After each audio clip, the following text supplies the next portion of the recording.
to celebrate the new series of AMC's The Walking Dead, which airs tonight, guys. Geek out alert. Oh god, it's so interesting.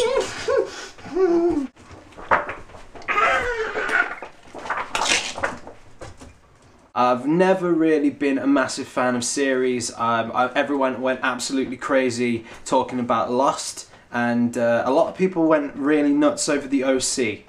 Yeah, I'm not the type of person just to sit down and watch a series all the way through it, apart from The Walking Dead. Yes, that probably is because I am one of those geeks out there that just love watching people get eaten by zombies and loads of blood everywhere. There's like so much blood and everything, it's awesome. Oh my god, it's awesome! I'm just really a boy, really. The Walking Dead is the only one that I've managed to watch from the first episode all the way to the last. So it's only fitting that I should make a video of how to survive a zombie apocalypse. Step 1, make sure you stay in groups, because you know for a fact if you split off on your own thinking that you're gonna go to a shopping centre on your own, break in and get all different types of foods and fight off everyone and they're all coming from different angles, then you got another thing coming, because you will die.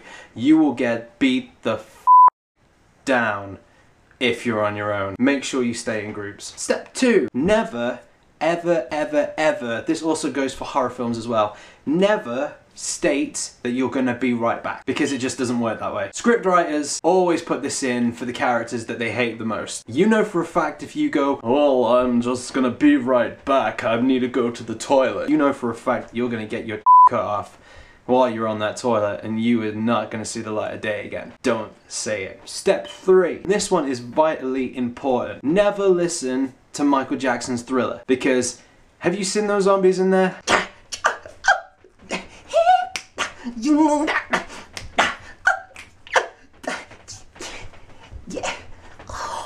They're all choreographed and they all know what they're doing at the same time. Now if that's a spontaneous dance, they all must be on the same wavelength, because how else are they going to know the dance routine? Yeah, but actually that could work out pretty well, because the zombies aren't going to be all fussed on eating on your skin and eating all your blood and drinking everything, when instead they're just more interested in dancing in the background and doing this crazy type of thing. What the hell is that?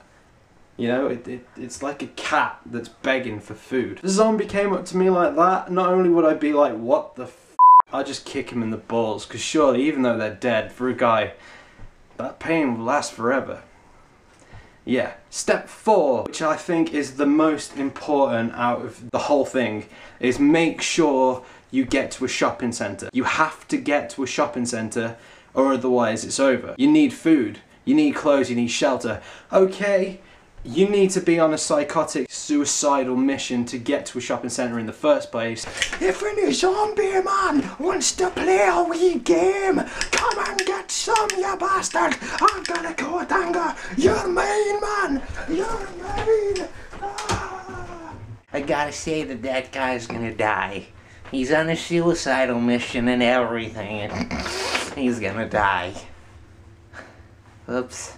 Because you know for a fact, if it's on a peak day, on a Saturday, for example, it's going to be overrun with those motherfuckers, and you need to get out of there. Step 5, you need to make sure you don't have guns on you.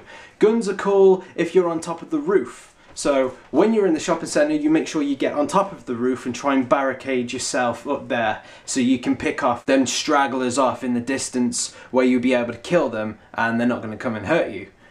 So that's always a good thing if you're lucky to have one of them with a rifle, for example, which for the UK means we're pretty screwed, because we don't have the right to bear arms, which means that we don't really have guns unless you go to a fishing place. And there's not a lot of fishing places around here, and I don't know why you would have guns in a fishing shop. You're not really going to kill a lot of people or a lot of zombies with a fishing rod. Maybe they're like maggots, but that's not going to help you in a time of crisis. Otherwise, in close combat, you don't need a gun, because as soon as you start making a noise, every single creature around you will be on your ass within a matter of seconds. Even though you're in groups, we've all played Left 4 Dead. That's never a good thing with the massive bunch of people coming out, and let's face it, we don't all have shotguns, and that's not going to work. So you need to grab the most blunt thing imaginable, but not so blunt that it's like a loaf of bread that you're going to try and hit them in the face with a loaf of bread, or a carton of juice. Ah, take that, you damn zombie. Can't be defeated by a bottle. I've got the most bluntest thing in my hand, and I'm going to admit for survival. Not gonna happen. You need to get something like a knife, a weapon, a sword. If you're Oriental, then a samurai, if you're lucky to have one of them in your cupboards. Step 6. One thing I never got, that a lot of people dress up as zombies and they like to parade around with them, maybe have a dance or take them out on a date. But I've always thought about this, that we are, I'm talking as if they're real, zombies aren't real, obviously they're fake, kind of, apart from the Miami zombie. That was bad. It went down on that day. That guy was high. I never know why they cover themselves in zombie blood. Because you might have an ulcer or a cut on your body and you don't know about it. And then therefore the infection is going through your bodily system. I'm not sure about that, because after all, if they were real, they would be able to smell that you're alive, maybe, and the warmth of your body would probably give it away a little bit.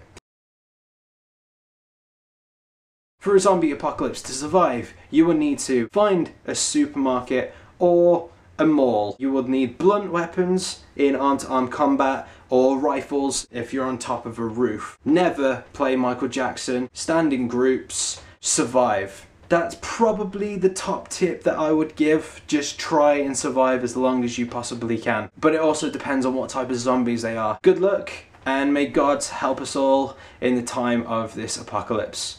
And if you're watching this hundreds and hundreds of years and the zombie apocalypse has just happened, I'm hoping that the tips that I've just given you have helped you survive up till this point of watching YouTube. And if YouTube survived the zombie apocalypse, then that's another bloody good thing. If you like this video, make sure you click the thumbs up, comment below on suggestions of other things that you'd like me to talk about, share it with all your friends on the Tinterweb, and subscribe, most important. Hopefully you enjoy this video, and I've been Itsdanielkai. See ya.